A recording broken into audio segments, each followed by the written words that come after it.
Sa pagtitipon din po sa the Netherlands, nabanggit po ni VP Sara sa kanyang speech, as I quote, sabi ko, yung kagustuhan mo na umuwi, yan din yung katapusan ng buhay mo, magiging Ninoy Aquino Jr. ka. Any reaction po from the palace?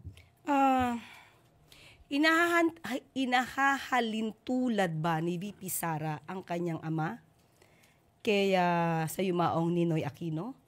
Parang hindi po natin nadinig noon, parang hindi po natin nadinig noon na inahilintulad ni dating Pangulong Duterte ang sarili niya kay Ninoy, kung hindi kay Hitler.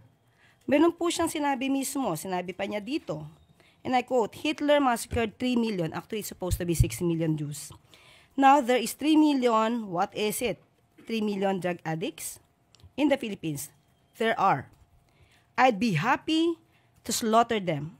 At least if Germany had Hitler, the Philippines would have me.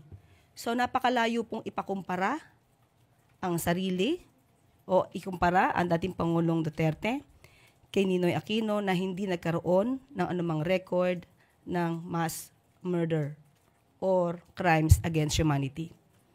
Mas ninais po ni dating Pangulong Duterte na ikumpara ang sarili niya kay Hitler.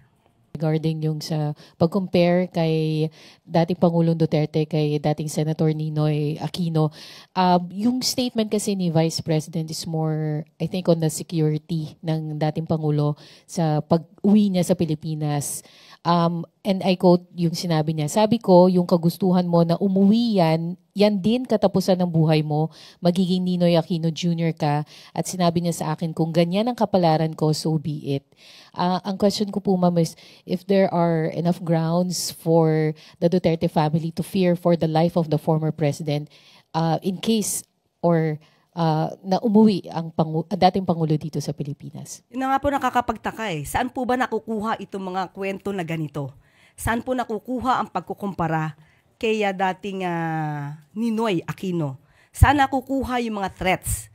As a matter of fact, hanggang ngayon yung sinasabing threats kay VP Sara, hindi pa rin po na ipapakita sa NBI at saka sa PNP.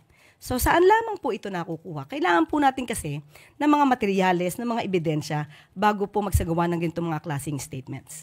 Wala pong katotohanan yan.